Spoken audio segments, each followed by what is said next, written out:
عليك بتقوى الله فإنه رأس الأمر كله. قلت يا رسول الله زدني. قال عليك بتلاوة القرآن وذكر الله عز وجل فإنه نور لك في الأرض وذخر لك في السماء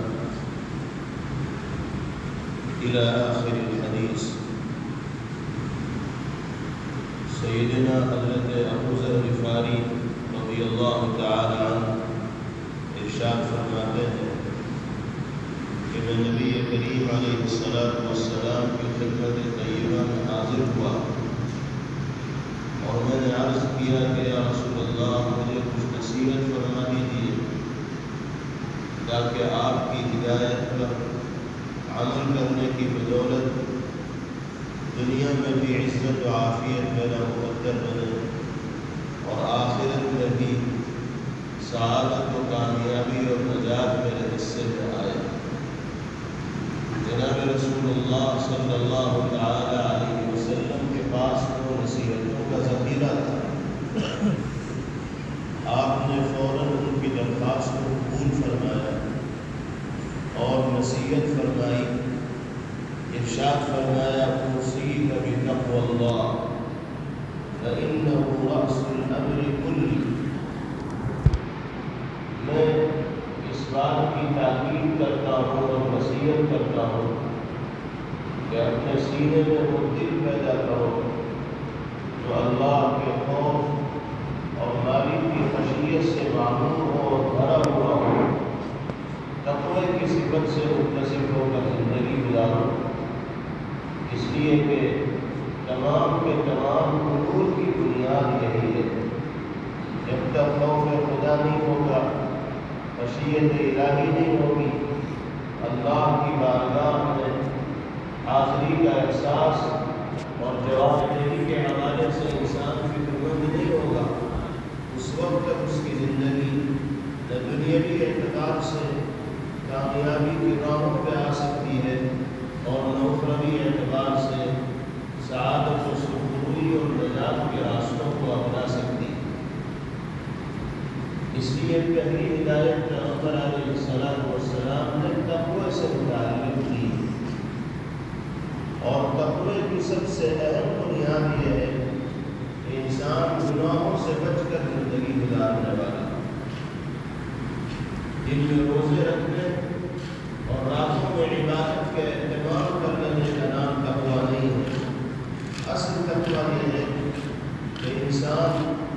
ظاہر و باطن کے گناہوں سے بچ کر زندگی گزارنے کا مزاج بنانے میں کامیاب ہو گیا، جلوت و خلوت کے گناہوں سے باز رہ کر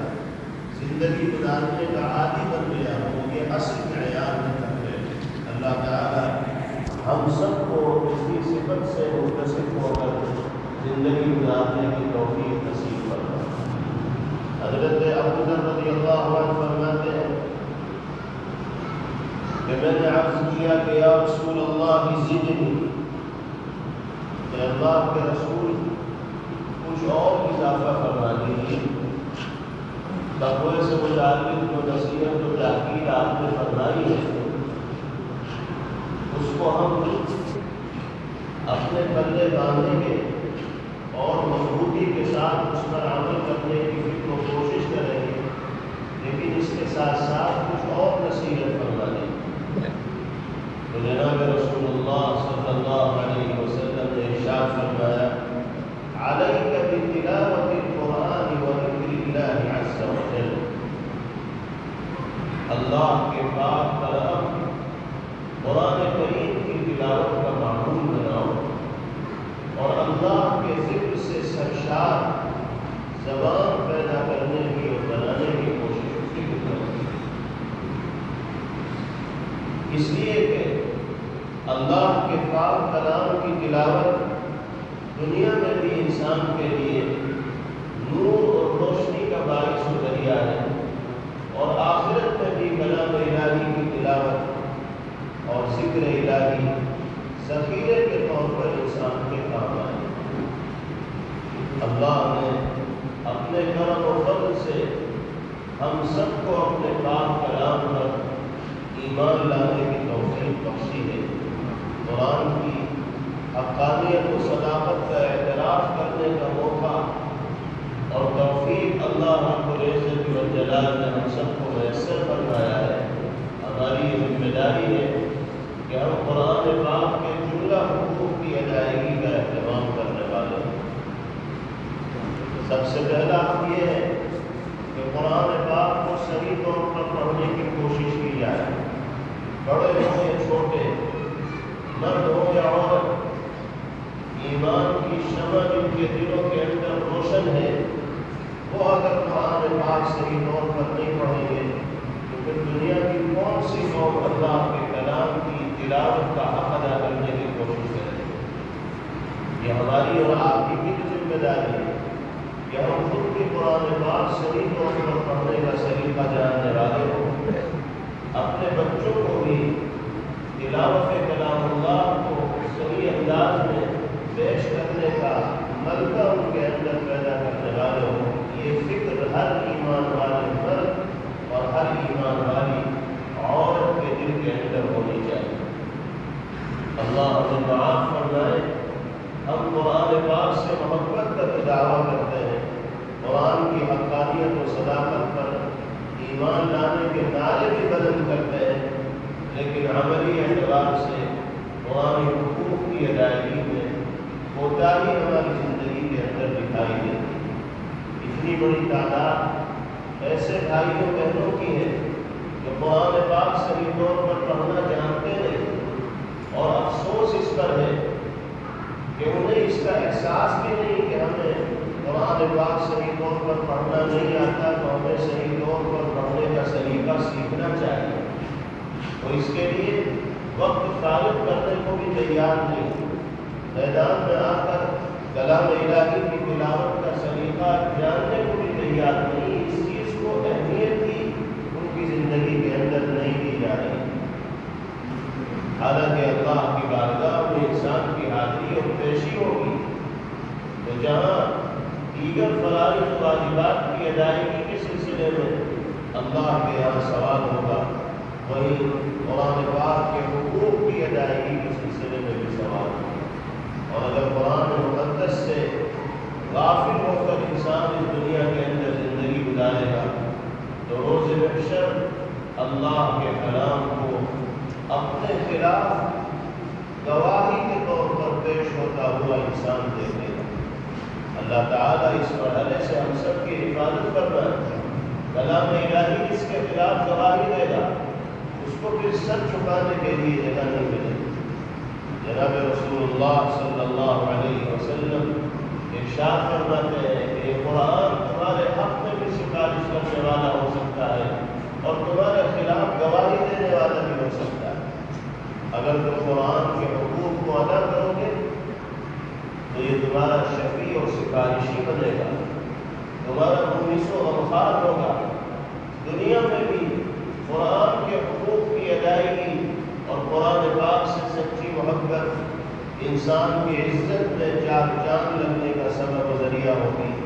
قبر کی تنہائیوں میں بھی اگر کسی کو انسان کا ساتھ دینے کا اختیار اللہ کی جانب سے ملے گا تو وہ کلام الہی ہوگا، وہی انسان کا مونس و غمخوار بن پائے گا، اور روز محشر کی شفاعت و سفارش کا حق باری تعالیٰ کے کرم سے پیغمبر علیہ السلام کے علاوہ کسی کو عطا کیا جائے گا تو وہ یہی قرآن پاک ہوگا جو شافع بن کر اللہ کی بارگاہ میں انسان کے حق میں پیش ہو۔ اور خدا نخواستہ حق تلفی اگر کلام الہی کی گئی، صحیح طور پر قرآن پاک کو پڑھنے کا سلیقہ نہ سیکھا گیا، اپنے بچوں کو قرآن پاک کی تعلیم دلانے کی کوشش و فکر نہ کی گئی تو قرآنی سفارش سے نہ صرف یہ کہ بہبودی ہوگی بلکہ قرآن ایسے لوگوں کے خلاف گواہی دینے کے لیے بھی منظر عام کر آئے گا۔ اس لیے جناب رسول اللہ صلی اللہ علیہ وسلم ارشاد فرماتے ہیں علیک بتلاوت القرآن وذکر اللہ عز وجل، قرآن پاک کی تلاوت کا اہتمام کرو اور اللہ کے ذکر کے عادی بن کر دنیا کے اندر زندگی گزارو۔ سب سے افضل ذکر اللہ کے پاک کلام کی تلاوت ہے، اس لیے کہ ایک ایک حرف کی تلاوت پر 10 نیکیاں باری تعالیٰ کی جانب سے انسان کو عطا کی جاتی ہے۔ اتنے افسوس کا مقام ہے کہ پورا دن گزر جاتا ہے اور ہم ایک صفحہ قرآن پاک کا نہیں پڑھ پاتے۔ ایک پارہ پڑھنا تو دور کی بات، ایک پاؤ پڑھنا تو دور کی بات، ایک صفحہ نہیں پڑھ پاتے، ایک صفحہ پڑھنا بھی دور کی بات، قرآن پاک کھولنے کی بھی توفیق نہیں ہوتی۔ دل میں کبھی خیال بھی نہیں آتا کہ قرآن پاک بھی ہمیں پڑھنا چاہیے۔ ویسے گپ شپ میں گھنٹوں گزارتے ہیں، رات میں کئی گھنٹے دوستوں کے ساتھ بیٹھ کر ایران دوران کی گفتگو کریں گے، ادھر ادھر تبصرے کریں گے، لیکن 5 منٹ کلام الہی کی تلاوت کے لیے ہمارے پاس فرصت نہیں۔ ہم اتنے بزی ہیں کہ ہمیں اللہ کے کلام کا حق ادا کرنے کا موقع ہی نہیں ہمارے پاس۔ موبائل میں کئی گھنٹے گزار دیں گے، لیکن قرآن کی تلاوت کے لیے نہ کہا جائے، اس کے لیے ہمارے پاس موقع نہیں۔ کیا منہ دکھائے گا انسان اللہ کو، اور کس منہ سے باری تعالیٰ سے رحمت کا طالب بنے گا؟ اگر ایک مرتبہ سوال کر لیا گیا کہ تمہیں ہمارے بات ماننے کی تو توفیق ہوتی نہیں، ہماری اور ہمارے حبیب کی ہدایات پر عمل کرنے کے لیے تو موقع تمہارے پاس ہے نہیں، اور آج گاڑی پھنسی ہے تو سوال کرنے کے لیے آ گئے، تو کوئی جواب نہیں ہوگا ہم جیسے ذمہ داروں کے پاس۔ اس لیے اپنے آپ کو اگر دنیا کی عزتوں سے بھی مالامان کرنا ہے اور اخروی سعادت و سرخروئی کو بھی اپنا مقدر بنانا ہے، تو اللہ اور اس کے رسول صلی اللہ تعالی علیہ وسلم کی ہدایات پر عمل کرتے ہوئے زندگی گزارنی ہوگی۔ پہلی ہدایت پیغمبر علیہ السلام نے دی کہ تقوی سے متصل زندگی گزارو، اور دوسری ہدایت دی کہ تلاوت کلام اللہ اور ذکر الہی کے عادی بن کر دنیا میں زندگی گزارو۔ یہ زبان اللہ نے جھوٹ بولنے کے لیے، غیبت کے لیے، چغلی کے لیے، لوگوں کے دلوں کو ٹھیس پہنچانے کے لیے، یہ نازیبا، غیر مہذب اور بیہودہ گفتگو کرنے کے لیے نہیں دی ہے۔ زبان کی شکل میں اللہ نے جو نعمت عطا فرمائی ہے، دنیا میں اس کا کوئی بدل نہیں ہے، کوئی نظیر نہیں ہے، کوئی قیمت نہیں لگائی جا سکتی۔ ہمیں احساس نہیں کہ زبان کتنی بڑی نعمت ہے، اس لیے کہ پیدائشی طور پر اللہ نے زبان کو چلتا بنایا ہے، اور ہم جو سوچتے ہیں زبان سے اس کا اظہار کر لیتے ہیں، اس لیے ہمیں اس زبان کی قدر و قیمت کا اندازہ نہیں۔ ان لوگوں سے پوچھئے جن کے منہ میں زبان ہے لیکن وہ بول نہیں پاتے، آپ دیکھ کر محسوس نہیں کریں گے کہ یہ زبان سے اور قوت گویائی سے محروم ہے۔ زبان ان کے پاس بھی ایسی ہے جیسی ہماری اور آپ کے پاس ہے، لیکن ان کی زبان کچھ نہیں پاتی، وہ اپنی زبان سے اپنے جذبات کی ترجمانی نہیں کر پاتے، ان کی زبان گنگ ہے۔ ان سے پوچھئے کہ زبان کتنی بڑی نعمت ہے اور کتنی عظیم دولت ہے۔ خدا نخواستہ، خدا نخواستہ، خدا نخواستہ ہماری بدزبانی کی وجہ سے اور نعمت زبان کے غلط استعمال کی وجہ سے اگر چند روز کے لیے بھی اللہ قوت گویائی سے محروم کر دے تو دن میں تارے انسان کو دکھائی دینے لگے، اور سارا دھن دولت خرچ کر دے گا صرف زبانی قوت گویائی کو حاصل کرنے کے لیے۔ یہ عظمت ہے اللہ کی جانب سے عطا کرنا اس نعمت کی، اور اسی طرح تمام نعمتوں کی صورتحال ہے۔ انسان کو جو جسم اللہ نے دیا ہے، یہ پورا کا پورا جسم ایک دنیا ہے۔ ایک دنیا تو وہ ہے کہ جس میں ہم جی رہے ہیں، جس کو عالم کبیر کہا جاتا ہے، اور دنیا میں ہزار چیزیں ایسی ہیں جو اللہ کی قدرت کے اوپر دلالت کرنے والی ہیں، اللہ کی خالقیت و مالکیت پر دلالت کرنے والی ہے،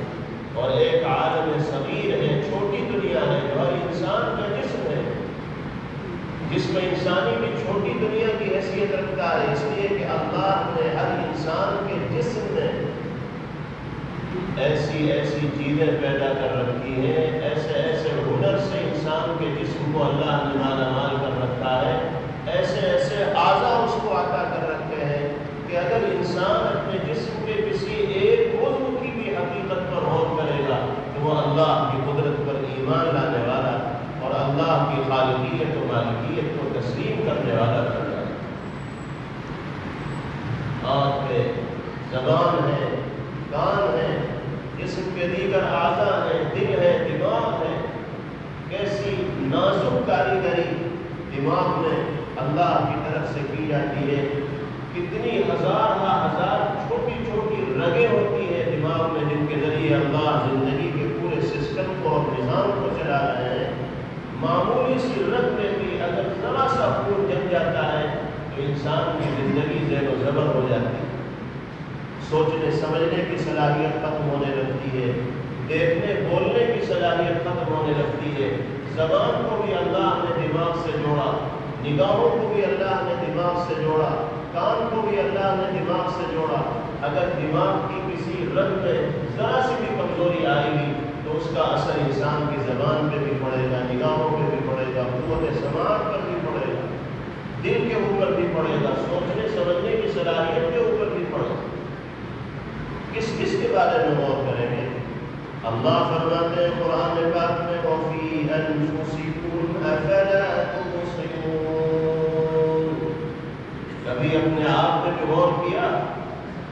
سوچا اپنے اعضاء کے بارے میں، جس جسم کو لیے پھرتے ہو، جس کو اپنی ملکیت سمجھتے ہو،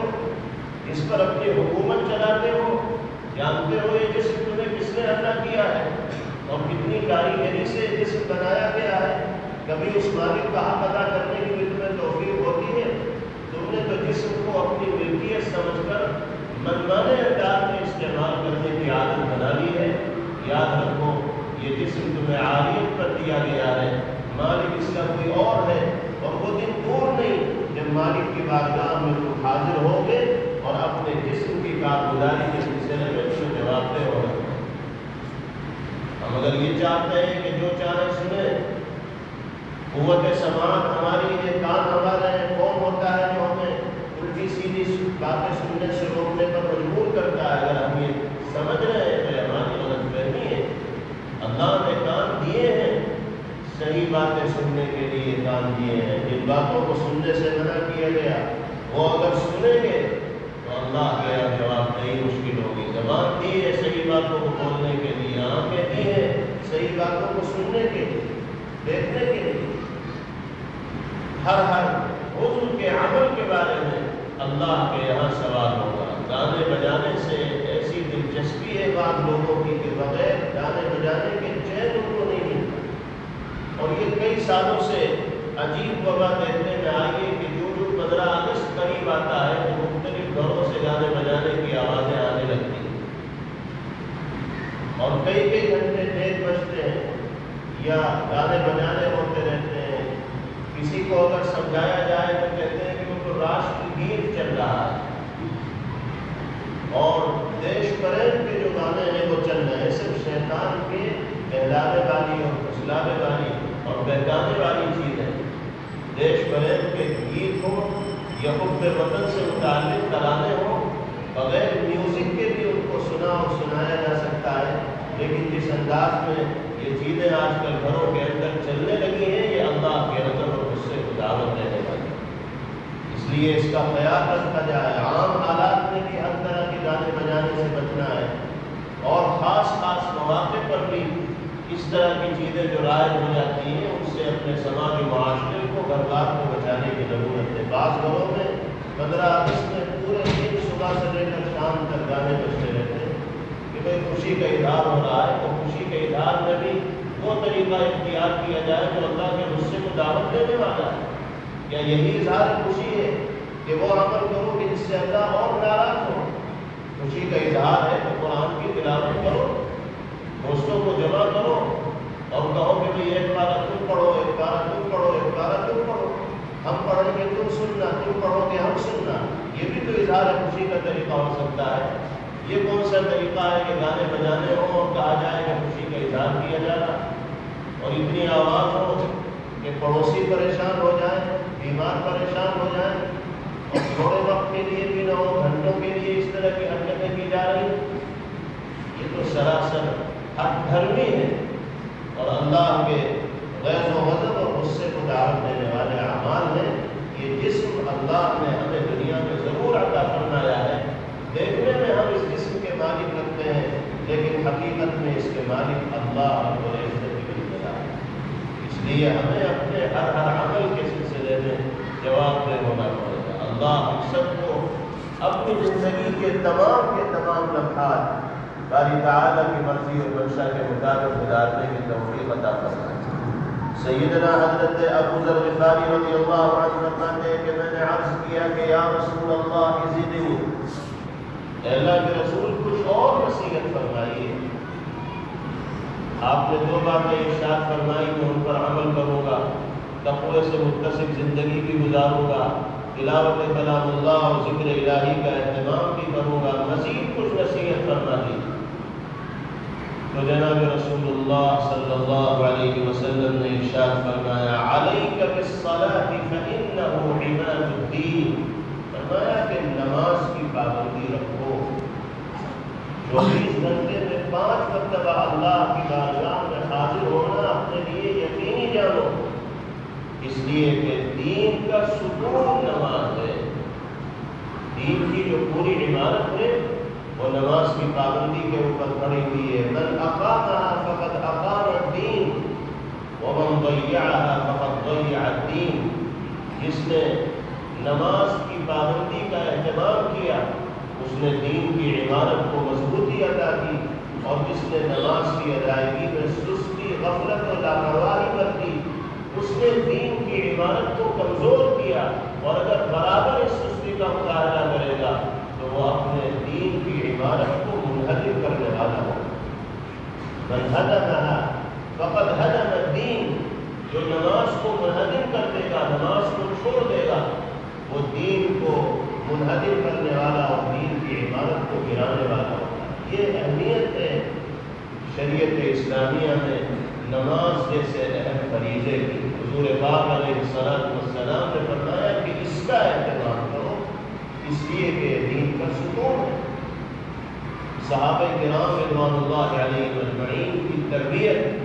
پیغمبر علیہ السلام نے اس انداز میں فرمائی تھی کہ وہ نماز کی پابندی کو ہر کام سے زیادہ ضروری اور اہم تصور کیا کرتے ہیں۔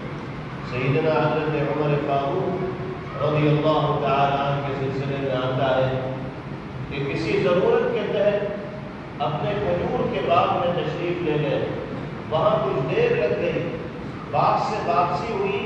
تو عصر کی نماز ہو چکی تھی، جماعت ہو چکی تھی۔ جب معلوم ہوا کہ جماعت چھوٹ گئی تو انا للہ و انا الیہ راجعون پڑھا، دکھ اور درد کا اظہار کیا،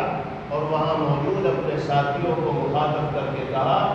کہ تم سب کو اللہ کی بارگاہ میں گواہ بنا کے کہتا ہوں کہ میرا یہ باغ آج سے ضرورت مندوں کے لیے صدقہ ہے۔ اس باغ میں مشغولیت کی وجہ سے میری جماعت چھوٹ جائے، مجھے اس باغ سے دل لگانے کی ضرورت ہے،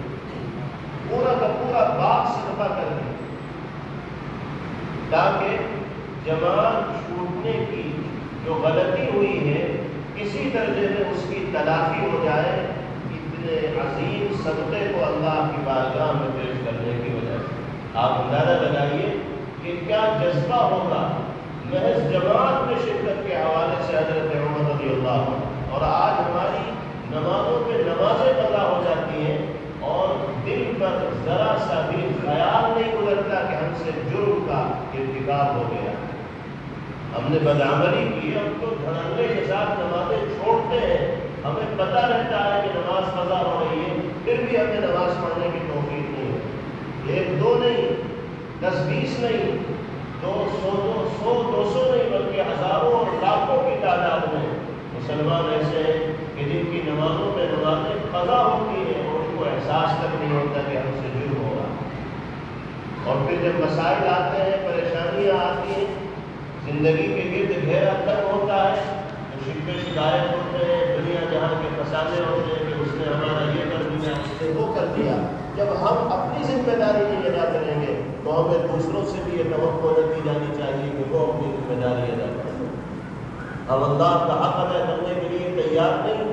اس کے ٹکڑوں پہ ہم پل رہے ہیں جس نے ہمیں زندگی دے رکھی ہے، اور ہم یہ چاہیں کہ دنیا ہمارا حق ادا کرے اور ہر آدمی ہمارے ساتھ اچھا معاملہ کرے، یہ شیخ چلی کے خواب ہے جو کبھی پورے ہونے والے نہیں ہیں۔ ہمیں پہلے اپنی ذمہ داریوں کو ادا کرنا ہوگا، نمازوں کی پابندی کا اہتمام کرنا ہوگا۔ 100% مسلم محلے کے اندر مسجدیں ہیں اور فجر کی نماز میں 1-2 سب سے زیادہ لوگ مسجد کے اندر دکھائی نہیں دیتے، کہاں چلے جاتے ہیں سب کے سب؟ اگر تمام نمازی مسجد کے اندر آنے لگے تو 5 نمازوں میں کوئی نماز بھی ایسی باقی نہ رہے کہ جس میں مسجد میں نمازیوں کے لیے گنجائش باقی ہو۔ ہر مسجد کو وسیع کرنے کی ضرورت پیش آئے گی، لیکن صورتحال غفلت کی اتنی عام ہو گئی ہے کہ دوسرے کام ہماری نگاہ میں اہم ہیں اور نمازوں کی ادائیگی ہماری نگاہ میں کوئی اہمیت نہیں ہے۔ اللہ ہم سب کو نمازوں کی پابندی کی توفیق عطا فرمائے۔ حضرت حاتم اصم رحمہ اللہ بڑے بزرگ ہیں، ارشاد فرماتے ہیں کہ اگر میری جماعت چھوٹ جائے